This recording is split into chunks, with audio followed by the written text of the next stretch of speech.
ذکر اہل بیت کی قبولیت کے لیے بآواز بلند صلوات صلی علی محمد و آل محمد۔ بانیان کی حاجات کی برابری اور ان کے مرحومین کی بخشش و درجات کی بلندی کے لیے بآواز بلند صلوات۔ اللہم صلی علی محمد و آل محمد۔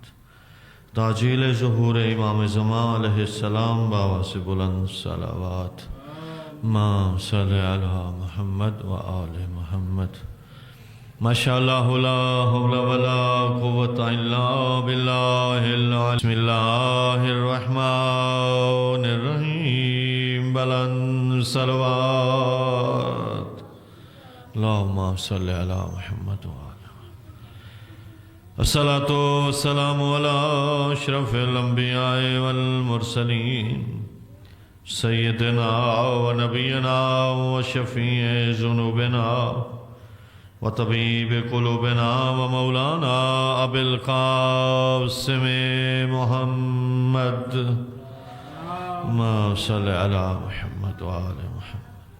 الصلاۃ والسلام علی اہل بیتہ الطیبین الطاہرین المعصومین، الغر المیامین المنتجبین المقربین، الذین اذهب اللہ عنہم الرجس وطہرہم تطہیرا۔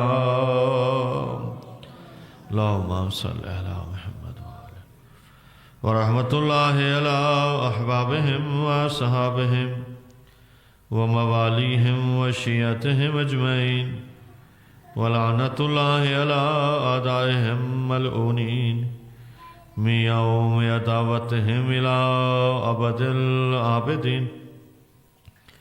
اما بعد فقد قال اللہ تعالی فی کتابہ المبین وخطابہ المتین۔ بسم اللہ الرحمن الرحیم۔ انا اعطیناک الکوثر فصل لربک وانحر، ان شانئک هو الابتر۔ صلوات محمد و آل محمد۔ نعرہ تکبیر، نعرہ رسالت، نعرہ حیدری، حسینیت، یزیدیت، اہل بیت کے دشمنوں پہ لعنت، بآواز بلند صلوات۔ صلی علی محمد و آل محمد۔ محترم و معزز سامعین، احباب دانش و احباب ایمان، قرآن مجید کا یہ سورہ مبارکہ کوثر، جو الفاظ اور حجم کے اعتبار سے ایک مختصر ترین سورہ ہے، قرآن مجید کی 114 سوروں میں سب سے چھوٹا سورہ مبارکہ کوثر ہے۔ اس لیے ابتر کہتے تھے کہ ان کے ہاں تو بیٹی اولاد سمجھی نہیں جاتی تھی، وہ بیٹیوں کو تو زندہ درگور کر دیتے تھے، بیٹی کی پیدائش کو ننگو آر سے تعبیر کرتے تھے، اور بیٹی ان کے ہاں کوئی اولاد شمار نہیں ہوتی تھی۔ سرکار کو اللہ نے جناب ام المومنین حضرت خدیجہ، وہ ابتر آیا۔ ابتر یعنی جس کی کوئی نسل نہ ہو، مقطوع نسل ہو، اسے ابتر کہتے۔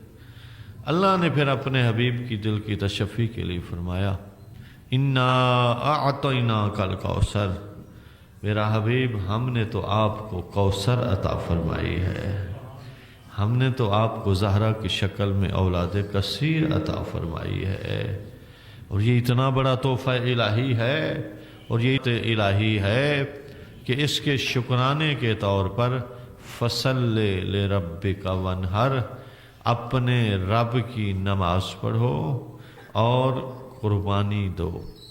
انا شانئک هو الابتر، بے شک تیرا دشمن بے نام و نشان ہے، دم کٹا ہے، ابتر ہے، بے نسلہ ہے، ہم نے تو آپ کو زہرا جیسی اولاد کثیر عطا فرما دی۔ تو یہ آیت در حقیقت جواب تھا ان لانتیوں کے اس تنے کا کہ وہ جو سرکار کو اس طرح کی بکواس کر کے دیتے تھے۔ اب اس چھوٹے سے سورہ میں اللہ نے ٹوٹل، جیسے کل میں نے عرض کیا، 10 لفظ استعمال کیے، اور ان 10 لفظوں میں سے 6 لفظ ایسے ہیں جو دوبارہ پورے قرآن میں پروردگار نے استعمال نہیں فرمائے۔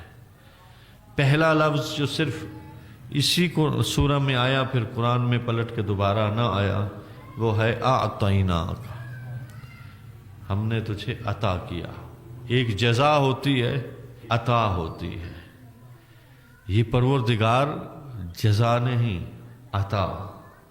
اور عطا یہ کہ پھر عطا ہو سکتا ہے جزا کسی چیز کے بدلے میں ہو، لیکن عطا جو ہوتی ہے اس میں کوئی بدلے کی بھی بات نہیں ہوتی، اور پروردگار فرما رہا ہے ہم نے تمہیں عطا فرمایا ہے۔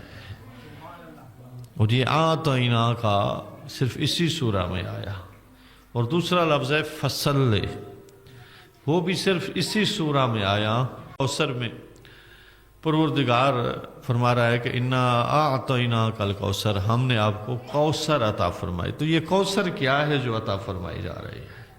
کوثر فعل کا وزن ہے، فعل عربی میں فعل کا وزن ہوتا ہے نا، تو فعل مبالغہ یعنی جو کثرت کے معنی میں دلالت کرے۔ ایک تو یہ وزن بھی مبالغہ ہے، لہذا جو معنی ہے وہ لوٹتا ہے سیدہ کی طرف۔ تو اس طرح یہ اتم اور اعلیٰ جو مصداق ہے کوثر کا، یہ سارے معنی کے درمیان وہ سیدہ طاہرہ سلام اللہ علیہا کی ذات ہے۔ بی بی کی ذات پر بآواز بلند صلوات پڑھیں۔ صلی علی محمد وآلہ۔ تو لہذا کوثر خیر کثیر گویا پروردگار نے اپنے حبیب کو عطا فرمائے۔ اور اس کے بعد ہے فصل، فصل ایک ہے سلے، ایک ہے فصل۔ فائے فجائیہ ہے، یہ سرعت کا معنی دیتی ہے، یہ تیزی کا معنی دیتی ہے، یہ جلدی پہ دلالت کرتی ہے، فوریت۔ اور یہ بالکل وہی فا ہے جو حضرت نے خم غدیر میں مولا علی علیہ السلام کا ہاتھ پکڑ کے فرمایا تھا من کو مولا۔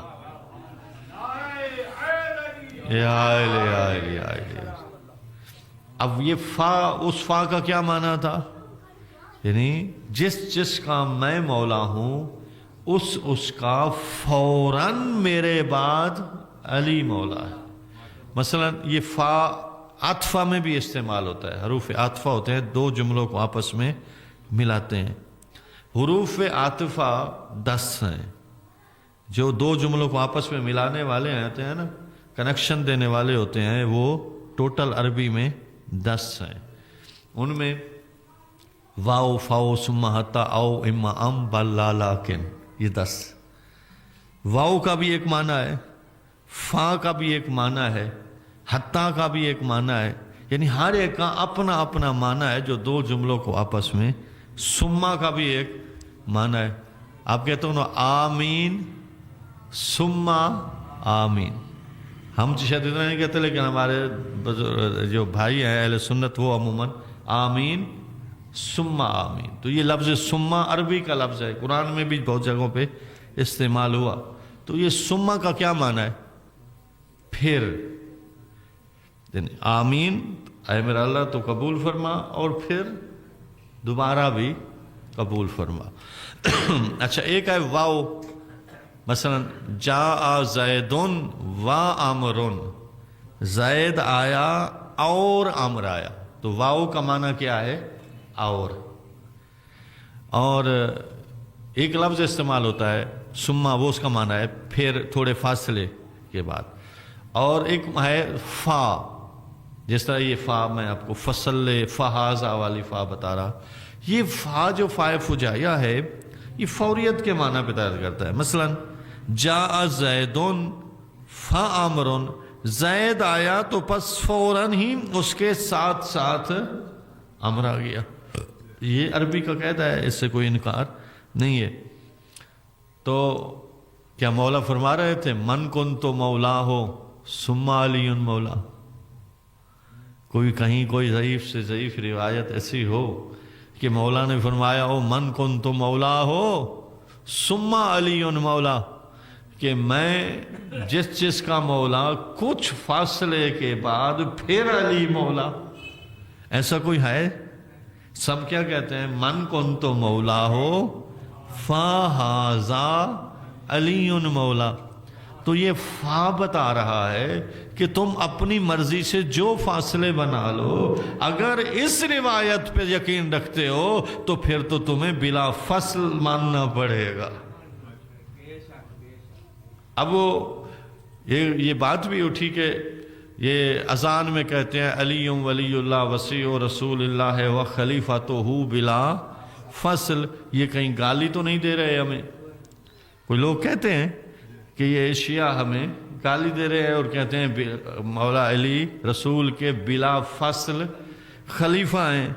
تو بابا ہم اپنی طرف سے نہیں کہہ رہے، یہ رسول کی زبان ہے جو ہمیں یہ جملہ فرما رہی ہے، اور وہ فرما رہے ہیں من کن تو مولا ہو فہذا علی مولا، جس کا میں مولا ہوں اس کا بلا فصل علی مولا ہے۔ سمجھ آ گئی بات؟ یا علی یا علی یا علی۔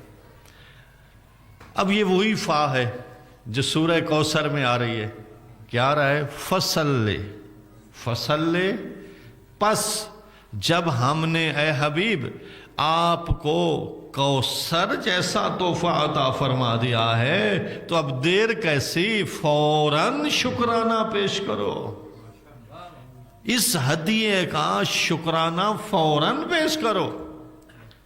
ہدیہ ملے، کوئی نعمت ملے، اس کا شکرانہ ہونا چاہیے یا نہیں؟ خود قرآن فرماتا ہے لَإِن شَكَرْتُمْ لَأَزِيدَنَّكُمْ، اگر تم نے میری نعمتوں کا شکر کیا تو میں نعمتیں بڑھاتا چلا جاؤں گا، وَإِن كَفَرْتُمْ، اور اگر تم نے میری نعمتوں کو ٹھکرایا اِنَّ عَذَابِي لَشَدِيدٌ، پھر یاد رکھو میرا عذاب بڑا شدید ہے۔ تو اب پروردگار جب نعمت دے رہا ہے تو نعمت کا شکریہ ہوتا ہے، ہر نعمت کا شکریہ ہوتا ہے۔ بس ایک جوانی نعمت ہے تو اس کا ایک شکریہ ہے، صحت نعمت ہے تو اس کا ایک شکریہ ہے، جتنی بھی نعمات الہی ہیں ہر ایک کا ایک شکریہ ہے۔ اب پروردگار اپنے حبیب کو سب سے عظیم ترین نعمت عطا فرما رہا ہے، اور کمال ہے مختصر ترین سورہ میں عظیم ترین نعمت عطا کیے جا رہے ہیں۔ مختصر ترین سورہ میں عظیم ترین نعمت عطا کی جا رہی ہے، اور فرما رہا ہے کہ وہ کوثر ہے عظیم ترین نعمت، اور اس کوثر کا شکریہ بھی ادا کرنا ہے۔ اور پھر وہ شکریہ پروردگار خود فرما رہا ہے کہ اب شکریہ کیا ہو؟ اچھا بیٹا ملے، کوئی نعمت ملے، ہاں تو اس میں شکریہ یہ ہے کہ بندہ دھمال ڈالے، ڈھول لگائے، کنجر بلائے، بے حیائیاں کرے، کرتے ہیں کچھ لوگ۔ وہ کیسا شکریہ کہ شکر تو ہوتا ہے رب کا، یا کوئی شیطان کا بھی شکر ہوتا ہے؟ بھائی شکر ادا کرنا ہے نا، خوشی کر کے شکریہ ادا کر رہے ہوتے ہیں نا کہ میرا بیٹا جوان ہو گیا، شادی کے لائق ہو گیا، شہروں کے لائق ہو گیا، میں اپنی بیٹی کی خوشی کر رہا ہوں، بیٹے کی خوشی کر رہا ہوں، اولاد کی خوشی کر رہا ہوں، اتنے عرصے بعد اللہ نے مجھے صاحب اولاد فرمایا۔ تو جب یہ شکریہ ادا کیا جاتا ہے تو اس میں ڈھول دھمال، محرم نہ محرم کی کوئی تمیز نہیں، اس میں ہر ایک مکس مجمع کے ساتھ، مکس گیدرنگ کے ساتھ سارے فنکشن ہو رہے ہوتے ہیں، اور اس میں اسلامی حدود کی دھجیاں اڑائی جا رہی ہوتی ہیں، اور بڑے بڑے دیندار بھی وہاں چپ بیٹھے ہوتے ہیں۔ پتہ نہیں کیوں چپ ہوتے ہیں، مجبوری کیا ہوتی ہے؟ اگرچہ بول سکتے ہیں، بائیکاٹ کر سکتے ہیں، اللہ رسول اہل بیت دین سے تو کوئی پیارا نہیں ہے نا، لیکن یہاں دین کو پیارا نہیں، اس کلچر کو پیارا سمجھا جا رہا ہوتا ہے۔ جو اس کلچر کا بائیکاٹ نہیں کرتا وہ پھر انہی میں سے ہو جاتا ہے، وہ دینداری نہیں ہے۔ وہ بے دینی ہے، وہ بے حیائی ہے، وہ بے شرمی ہے، وہ بے غیرتی ہے، وہ ساری چیزیں جو آپ کہیں وہی ہے۔ لہذا شکریہ پروردگار بتا رہا ہے کہ میری اس کائنات میں سب سے بڑی نعمت جو میں نے اپنے حبیب کو عطا فرمائی ہے وہ سیدہ زہرا کی ذات ہے، اور جب میں نے اپنے حبیب کو سیدہ زہرا جیسی ذات نعمت کے طور پر عطا کی تو میں نے جو اپنے حبیب کے سے شکریہ کے طور پہ طلب فرمائی وہ نماز تھی۔ اپنے نماز پہ علماء سے بڑی بڑی تقریریں سن رکھی ہوگی، متعدد روایات، بے شمار آیتیں نماز کی عظمت پہ موجود ہیں۔ میں کہتا ہوں نماز کی عظمت پہ سب سے بڑی جو دلیل ہے اور ان کی فضیلت پہ وہ یہ ایک سورہ کوثر کی ہے کہ پروردگار اپنی سب سے بڑی نعمت کا جو اپنے حبیب سے شکرانہ چاہ رہا ہے تو وہ نماز کے ذریعے چاہ رہا ہے۔ تو یہ نماز کتنی عظیم چیز ہے کہ سب سے بڑی نعمت کا شکریہ بن کے آئی۔ اور نماز پڑھنی کیسے ہے؟ بابا کے لیے پڑھنی ہے، کسی کو دکھانے کے لیے پڑھنی ہے؟ خود پروردگار نے ہمیں فرما دیا فصلِ لِرَبِّکَ، اپنے رب کی نماز، رب کے لیے، قربتاً الی اللہ۔ نیت میں ہم کیا کہتے ہیں؟ 2 رکعت نماز صبح کی پڑھتا ہوں، ادا واجب، قربتاً الی اللہ یا قربتاً الی العوام؟ قربتاً، ہاں، الی الاب، قربتاً الی الام، قربتاً الی مطلب جو بھی جس کو دکھانا چاہتا ہو، قربتاً الی المعشوق، قربتاً الی العاشق۔ کوئی جس کو نماز دکھانا چاہتا ہے اور یہ اس کو سمجھانا چاہتا ہے کہ میں نمازی ہوں، اس کے لیے اگر وہ نماز پڑھ رہا ہے اور نماز کو لمبا کر رہا ہے اس کیفیت میں تو اس کا قربتاً الی اللہ سچا نہیں ہے۔ قربتاً الی اللہ سچا تب ہوگا کہ جب وہ واقعاً اللہ کی قربت کے لیے پڑھ رہا ہو اور اس کی نماز میں کوئی شامل نہ ہو، بس اللہ کے لیے نماز پڑھ رہا ہو۔ تو بس وہی نماز تو اللہ کے لیے ہے اور تو کسی کی نماز ہے نہیں، لیکن لوگ بنا لیتے ہیں بڑی نماز اور لوگوں کو دکھانے کے لیے نماز پڑھ لیتے ہیں کچھ، لیکن جب علیحدہ ہوتے ہیں تو نہیں پڑھتے۔ تو ایسی نماز کا کوئی فائدہ نہیں ہے، الٹا وہ منہ پہ دے ماری جائے گی۔ تو بہرحال نماز کس کی پڑھنی ہے؟ اپنے رب کی پڑھنی ہے، اور پروردگار اپنے حبیب سے فصل لربک کے ساتھ اپنے حبیب سے اس عظیم نعمت کے شکریہ کے طور پر نماز طلب فرما رہا ہے۔ اچھا، صرف نماز بس شکر ہو گیا نعمت کا؟ نہیں، ونہر کا معنی کیا ہے؟ قربانی۔ قربانی چھوٹی یا بڑی؟ بڑی۔ کتنی بڑی؟ اونٹ جتنی بڑی۔ اچھا، جتنے آپ جانور ہیں نا، مثلاً بکری کو، بھیڑ کو، بکرے کو، دمبے کو، گائے کو، بچھڑے کو، بھینسے کو، ان کو جب ہم ذبح کرتے ہیں تو ان کو کہتے ہیں ذبح کرنا۔ چاہے کوئی بڑا بھینسا ہی کیوں نہ ہو، مثلا 10-15 من کا بھینسا ہے، پھر بھی ہم اس کو کیا کہیں گے؟ ذبح۔ اور جب اونٹ کو حلال کیا جاتا ہے تو ذبح کیا جاتا ہے یا نہر کیا جاتا ہے؟ اونٹ کو اگر ذبح کرو گے تو وہ حلال نہیں ہوتا، بلکہ اونٹ کو چھرے سے نہر کیا جاتا ہے، تب وہ حلال ہوتا ہے، اور اس کا طریقہ ہے۔ تو اب اللہ کیا فرما رہا ہے؟ فصل لربک وانحر۔ میرا حبیب، جب ہم نے کوثر جیسا تمہیں تحفہ عطا فرمایا ہے، زہرا جیسا تمہیں تحفہ عطا فرمایا ہے، تو پھر نماز بھی اپنے رب کی پڑھو، اور چھوٹی قربانی نہیں چلے گی، اس کے لیے پھر بڑی قربانی اونٹ کی شکل میں پیش کرو۔ وہاں پھر اللہ اکبر، یا رسول اللہ، یا اللہم صلی علی محمد وآل محمد۔ ونحر، بڑی قربانی. اس لیے اچھا ایک دوسری بھی اس میں کمال ہے کہ پروردگار ہمیں یہ سمجھانا چاہتا ہے کہ جہاں تم میرا شکریہ ادا کر رہے ہو، میری بارگاہ میں نماز شکرانے کے طور پر پیش کر رہے ہو، وہاں میری مخلوق کا بھی خیال رکھو. اونٹ ذبح کر کے گھر کھا جانا ہے یا کوئی تقسیم بھی کرنا ہے؟ اونٹ تو گھر کھایا ہی نہیں جاتا. چلو بکرے کی بات تو بنتی ہے. بندہ آج کل کیا ہوتا ہے، بکرے ذبح کر کے بس وہ دعا پڑھ لیتے ہیں اور پھر اس فریجوں میں رکھ دیتے ہیں. یہ کیسی قربانی ہے؟ وہ فریج میں پڑی رہے بھائی. وہ پھر کچھ تو قربانی کے گوشت کو خشک بھی کرتے ہیں. بھائی خشک کر کے اس کا ٹیسٹ کوئی بڑے اپنے حصے کا کرو، باقی تو اسے تو نہ کرے. تو لہٰذا پروردگار جب یہ قربانی مانگ رہا ہے بی بی کے صدقے میں، تو وہ عوام کو کھلانے کے لیے، خیرات کرنے کے لیے، نظر پیش کرنے کے لیے، آگے مخلوق خدا کی خدمت کرنے کے لیے، کہ پروردگار فرماتا ہے کہ جہاں تم میری عبادت کر رہے ہو وہاں تھوڑا بہت، بلکہ تھوڑا نہیں بہت نہر اس میں بی بی کے صدقے میں جب کیا جا رہا ہے اور بی بی کے شکرانے میں کیا جا رہا ہے، تو پھر قربانی بڑی ہونی چاہیے. باواز بلند صلوات پڑھیں. اللہم صلی علی محمد وآل محمد. بڑی قربانی جی. ون ہر. اچھا علماء نے ایک معنی ون ہر کا اور بھی فرمایا ہے. ون ہر کا معنی ہے ایسے تو نہر، لیکن ایک نہر اس کو کی کہتے ہیں کہ دونوں ہاتھ بلند کر کے تکبیرۃ الاحرام کہنا. تکبیرۃ الاحرام ہاتھ بلند کرنے سے ہی ہوتی ہے. رفع یدین ہوں گے یعنی دونوں ہاتھ رفع معنی کیا ہوتا ہے؟ اٹھانا.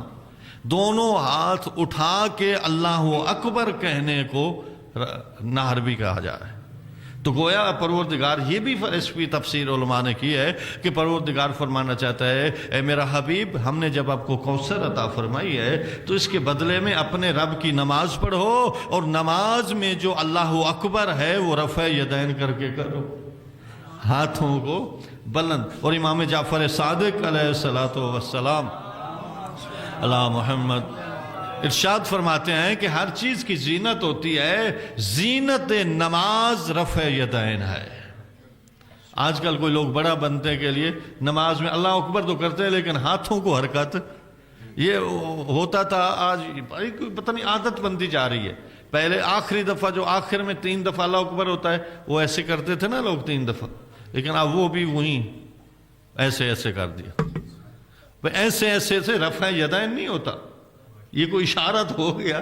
رفع یدین تو یہ ہے، رفع یدین یہ ہے. اور جب پھر ایک تکبیرۃ الاحرام کا رفع یدین ہے، اس کے لیے تو خصوصاً ایک حکم ہے کہ کس طرح کیا جائے.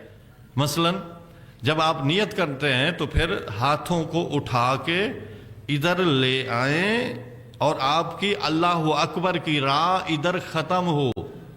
ایسے کہیں، یہ ہاتھ آپ کے پہلے ہے نا سیدھے، آپ کہیں نیت کر رہے ہیں قربتاً اللہ، اللہ اکبر، ٹھیک ہے؟ یا پھر کر کے یہاں ہاتھ کر کے اللہ اکبر پورا ادھر. اگر کوئی کہے اللہ اکبر یعنی ہاتھ نیچے آ رہے ہوں اور اکبر کیا جا رہا ہو رہے، ختم ہو رہی ہو اکبر کی، تو یہ تکبیرۃ الاحرام علماء بعض کے نزدیک فتویٰ ہے باقاعدہ کہ صحیح نہیں ہے، باطل ہو جائے گی. سمجھ آ گئی؟ جس کو سمجھ آ گئی ہے صلوات پڑھے. صلی علی محمد محمد. اور پھر اس کو فخر الدین رازی بڑے مفسر ہیں اہل سنت کے، انہوں نے اس سورہ مبارکہ کوثر کی تفسیر میں یہ فرمایا ہے کہ سورہ کوثر کی پہلی آیت اور آخری آیت کا اگر آپس میں جوڑ دیکھنا ہے تو پھر اسی صورت میں ہے کہ جب کوثر سے مراد سیدہ زہرا مراد لی جائے. اگر کوثر سے مراد کوئی اصحاب کثیر لے لیتا ہے، یا کوثر سے مراد کوئی اور نعمات لے لیتا ہے، اور یا خیر کثیر، جس طرح صرف خیر کثیر ہی ترجمہ ہمارے کچھ لوگ کرتے ہیں، کچھ اہل سنت برادران، تو پھر اگر صرف بی بی کو اس کا اندر تذکرہ نہ ہو اور کوئی خیر کثیر اس سے مراد لی جائے، تو پھر آخری آیت کا پہلی آیت سے کوئی ربط نہیں بنتا۔ پہلی اور آخری آیت کا ربط فقط اسی صورت میں بنتا ہے جب کوثر سے مراد زہرا لی جائے، اس لیے کہ آخری آیت میں تو اللہ فرما رہا ہے اِنَّا شَانِئَکَ هُوَ الْأَبْتَرُ، بے شک تیرا دشمن بے نام و نشان ہے، ابتر ہے، اس کا کوئی نسل نہیں ہے۔ تو ابتر رسول کو کہہ رہے ہیں، اب اللہ اس ابتر کا جواب دشمن پہ ڈال رہا ہے کہ اے میرا حبیب، تجھے تو ہم نے زہرا جیسا تحفہ عطا فرمایا ہے، اب ابتر تو نہیں بلکہ تیرا دشمن ہے۔ اور اگر پہلی آیت سے مراد کوثر سے مراد بی بی نہ لی جائے تو پھر آخری ابتر کا کیا معنی بنتا ہے یہاں؟ اس لیے فخر الدین رازی نے بھی یہ لکھا کہ کوثر کا معنی یہاں بی بی سیدہ زہرا سلام اللہ علیہا کی ذات ہے، بی بی پر بآواز بلند صلوات صلی علی محمد و آل محمد وعجل فرج۔ اور اس میں ایک اور بھی ہے کہ پروردگار نے جہاں لفظ شانیہ استعمال کیا، شانیہ اس کا معنی ہوتا ہے دشمن، لیکن یہ اس میں فاعل ہے، یہاں یہ نہیں ہے کہ من شانعک، اے حبیب وہ جو تیرا دشمن تھا وہ ابتر، یعنی ماضی کا یہاں صیغہ استعمال نہیں کیا، یہ نہیں بھی مضارع بھی استعمال نہیں کیا کہ من یشونو کا، جو تیرا دشمن تھا یا ہوگا، یا تیرا دشمن ہے یا ہوگا۔ تو اب ماضی بھی استعمال نہیں کیا، مضارع بھی استعمال نہیں کیا، بلکہ اس میں فاعل شانی لفظ استعمال کر کے پروردگار یہ ہمیں بتانا چاہتا ہے اے حبیب جب ہم نے آپ کو زہرا جیسا تحفہ عطا فرما دیا ہے تو تیرے ہر دور کا دشمن، چاہے وہ ماضی میں ہے، حال میں ہے یا استقبال میں ہوگا، وہ تیرا بے نام و نشان ہے۔ ہم نے تو آپ کو اولاد کثیر عطا فرما دی۔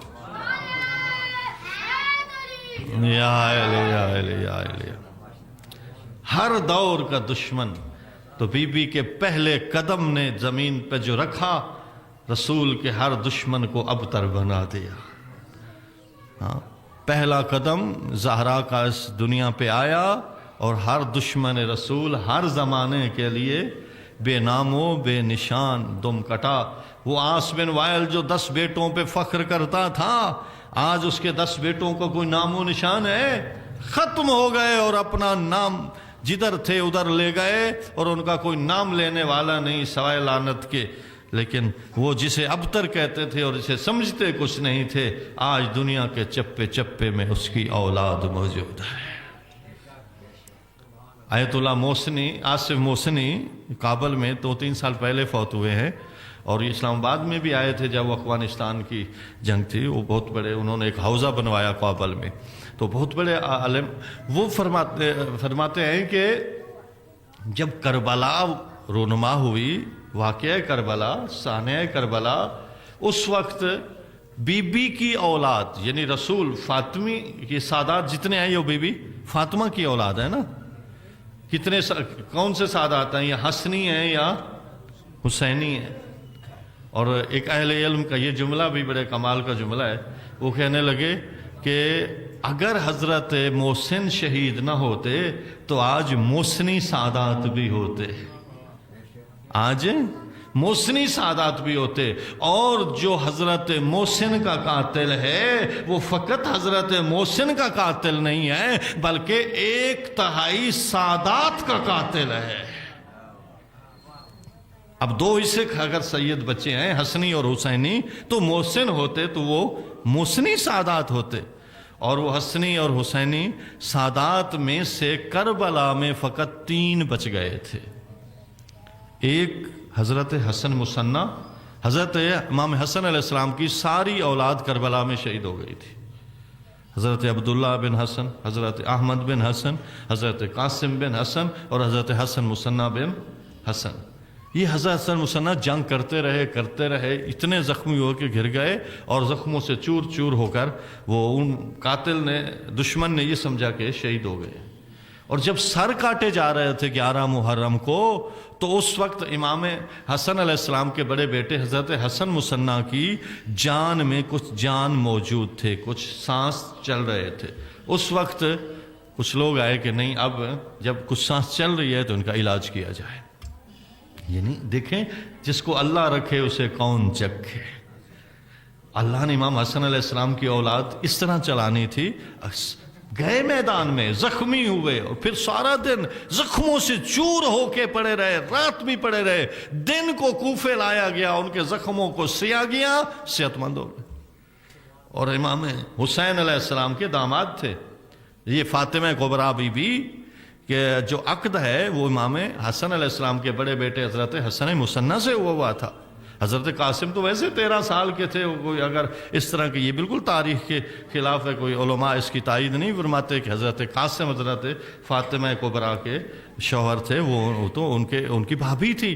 اور پھر حضرت حسن مصنع کی جو اولاد چلی، حسنی سادات کی اولاد چلی، وہ حضرت حسن مصنع بی بی فاطمہ کبریٰ کے بطن سے چلی۔ اور بی بی فاطمہ کبریٰ حضرت حسن مصنع کی وفات کے بعد ان کی قبر پہ 40 دن تک بیٹھی رہی تھیں، خیمہ لگا کے، اتنا بی بی ان سے پیار کرتی تھی۔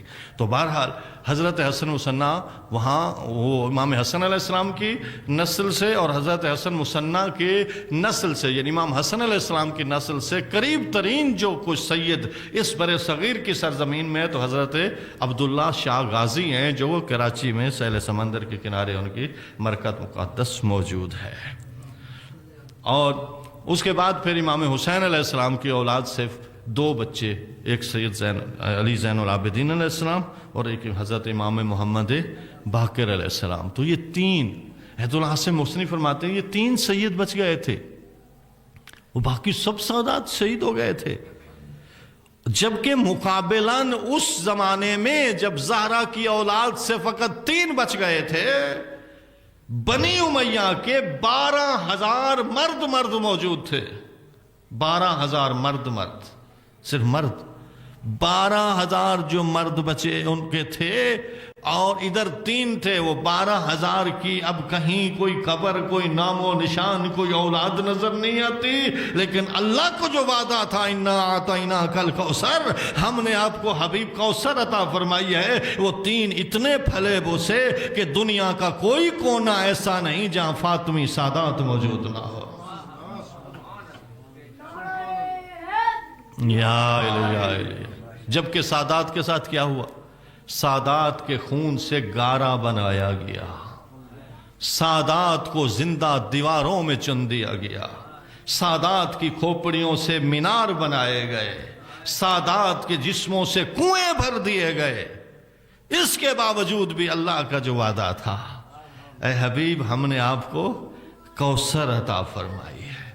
ختم ہو گئے مٹانے والے، لیکن نہ مٹنے والے تھے تو یہ ہستیاں، یہ سادات، اور پروردگار نے اپنے حبیب کو کوثر جیسا تحفہ عطا فرما کے دشمن کو ابتر کا لقب دے کر حضرت اللہ نے اپنے حبیب کو یہ نعمت عظمی عطا فرمائی۔ باواز بلند صلوات پڑھیں، صلی علی محمد و آل محمد۔